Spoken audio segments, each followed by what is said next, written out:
टंडोला यार में दिल चीर देने वाला वाकया। लड़की ने पसंद की शादी की, घर वालों को एक आंख न भाई, जबरदस्ती मियाँ बीवी में अलहदगी करवाई, फिर शोहर को राखी बंधवाई। लड़की सितम सह न पाई, अपने हाथों से अपनी जान ले ली। पुलिस ने इंक्वायरी रिपोर्ट सेशन कोर्ट में पेश कर दी।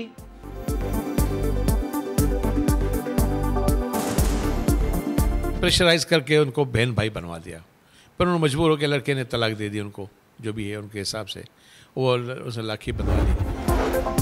मंडी बहाउद्दीन में वकला गर्दी, वकीलों ने कंज्यूमर कोर्ट में जज को मुबैना तौर पर तशद्दुद का निशाना बना दिया। मुकदमा दर्ज कर लिया गया। FIR के मुताबिक मुल्जिमान अदालत का दरवाजा लॉक करके तशद्दुद करते रहे, जज को जबरदस्ती दफ्तर से बाहर ले गए।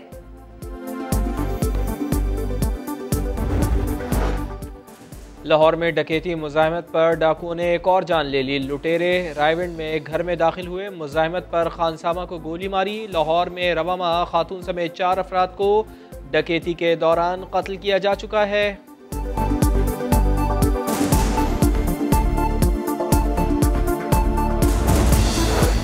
कोकाड़ा में दिल खराश वाकया, बदबख्त बेटे ने घरेलू तनाजे पर तेज धार आले के वार करके वालिदा को कत्ल कर दिया, वालिद को शदीद जख्मी कर दिया, फिर फरार हो गया।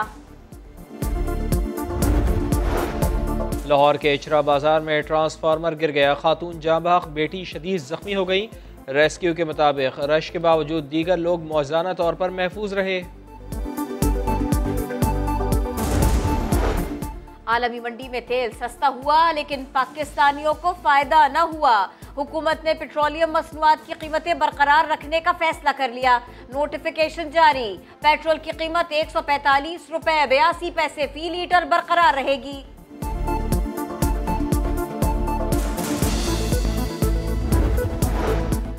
महंगाई ने हुकूमती तखमीनों को मात दी। फरवरी 2020 के बाद नया रिकॉर्ड कायम कर दिया। नवंबर में 3% इजाफे के बाद महंगाई की सालाना शरह 11% तक जा पहुंची। घी, कुकिंग ऑयल, फ्यूल, सब्जियां, दालें, सब कुछ महंगा नहीं, बहुत महंगा हो गया।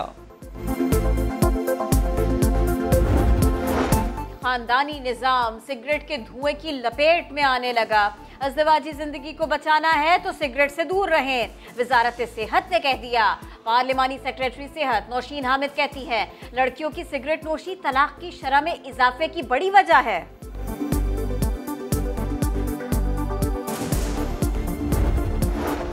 वफाकी काबीना का इजलास, वज़ीर आज़म ने तमाम वज़रा को बैरून मुल्क जाने से रोक दिया, दौरों से पहले इजाज़त लेने का कह दिया। असद उमर ने ओमिक्रॉन पर ब्रीफिंग दी, बताया कि कोरोना की नई किस्म का फैलाव बहुत तेज़ है। कोरोना का नया वेरिएंट यूरोप समेत 15 ममालिक तक फैल गया। कनाडा में मजीद 2 केसेस रिपोर्ट, स्पेन और स्वीडन में भी वायरस की एंट्री।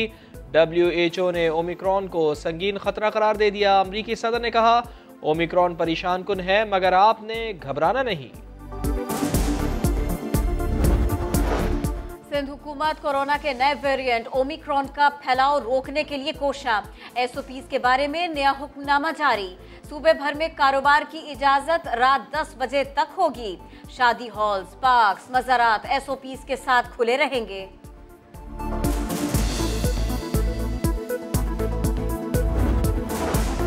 फौज की गैर कानूनी तामीरात को छोड़ दिया तो बाकी कैसे गिराएंगे। सुप्रीम कोर्ट ने कंटोनमेंट अराजी पर कमर्शियल सरगर्मियों के खिलाफ केस में सेक्रेटरी दिफा की रिपोर्ट गैर तसल्ली बख्श करार दे दी।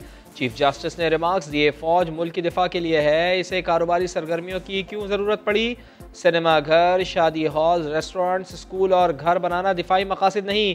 काला पुल के साथ वाली दीवार और ग्रैंड कन्वेंशन हॉल फौरी गिराने का हुक्म। सेक्रेटरी दिफा से 4 हफ्ते में पेशरफ्त रिपोर्ट तलब।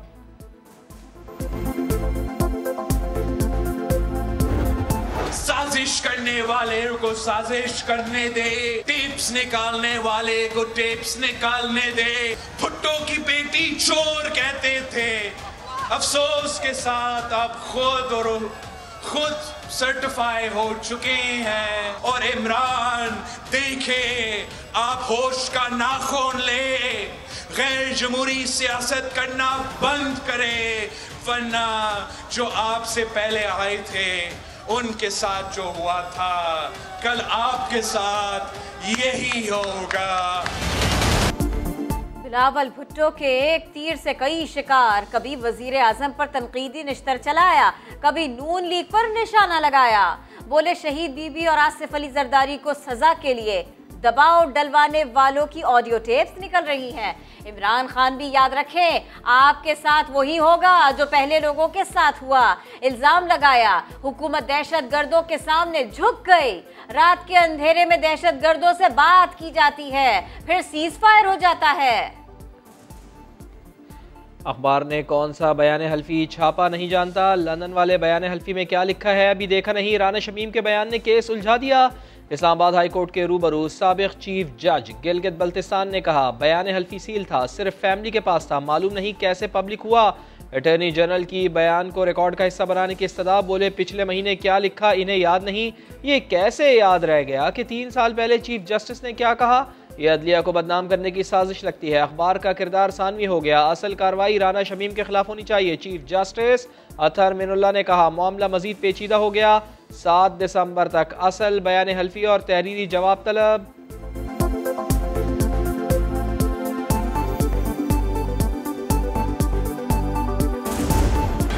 दस को आप बयान हल्फी देने चले गए, बात जल्दी थी इसमें। क्यों प्लीज, ये भी नहीं पता हल्फी बयान में क्या लिखा था। क्यों प्लीज साहब आपका अपना बयान हल्फी है और आप भूल गए हैं। कोर्ट में बात करूंगा। खान साहब केस से हट के वैसे सवाल है, मियां साहब से मुलाकात हुई थी इस बार जब आप क्यों प्लीज, अरे ये गुस्सा करने वाली बात तो नहीं है। ना करें ना। सवाल बहुत सारे, जवाब कोई नहीं। साबिक चीफ जज राना शमीम किसी सवाल पर खामोश रहे, किसी पर नो कमेंट्स कहते रहे। बोले जो बयान देना है अदालत में दूंगा। बेटे ने कहा वालिद के बयान हलफी का मामला तौहीन अदालत का नहीं।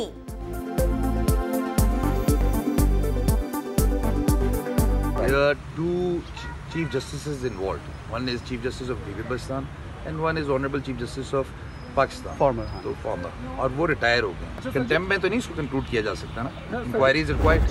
राना शमीम साहब हैं, वो कह रहे हैं कि अपना ये एफिडेविट ही मेरा नहीं है। लग यूँ रहा है कि एफिडेविट जो है वो नवाज शरीफ साहब के जरिए इस अखबार तक पहुंचा और अखबार ने नवाज शरीफ साहब के बयान के ऊपर ये चला दिया।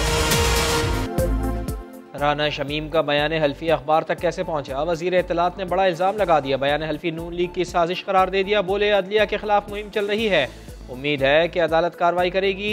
इलेक्शन कमीशन से NA 133 में वोटों की खरीदारी पर एक्शन लेने का मुतालबा। साथ ही साफ कह दिया कि कानून में तब्दीली हो गई। इलेक्शन कमीशन पर तमाम ज़िमनी इंतखाबात इलेक्ट्रॉनिक वोटिंग मशीन से कराना लाजिम हुआ। जो कानून में तब्दीली है उसके बाद इलेक्शन कमीशन को हम ये समझते हैं कि अगले तमाम जो अभी बाई इलेक्शंस हैं ये EVM के ऊपर कराने लाजमी है। और अगर इलेक्शन EVM के ऊपर नहीं होते तो एक नुक्ता नज़र ये है कि हुकूमत उसको फंड नहीं कर सकेगी।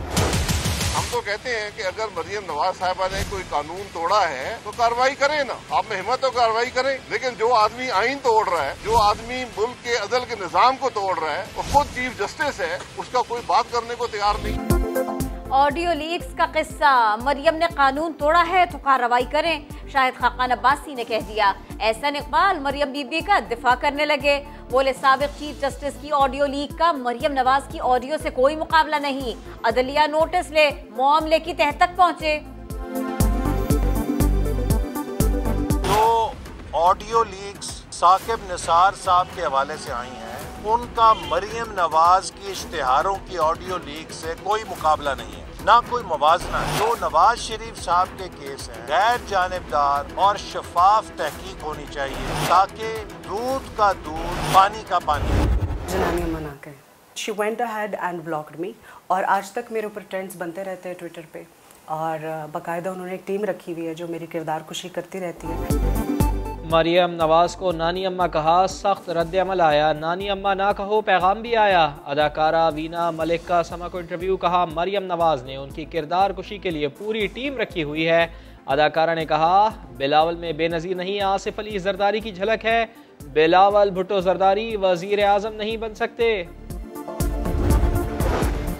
और टेनिस की मलिका और सुपरस्टार सानिया मिर्जा की लाहौर के टेनिस कोर्ट में प्रैक्टिस। इंटरनेशनल टेनिस स्टार एहसान उल हक और अकील खान भी शरीक हुए। सानिया मिर्जा कहती हैं टेनिस कोर्ट में आलमी मयार की सहूलियात देखकर खुशी हुई।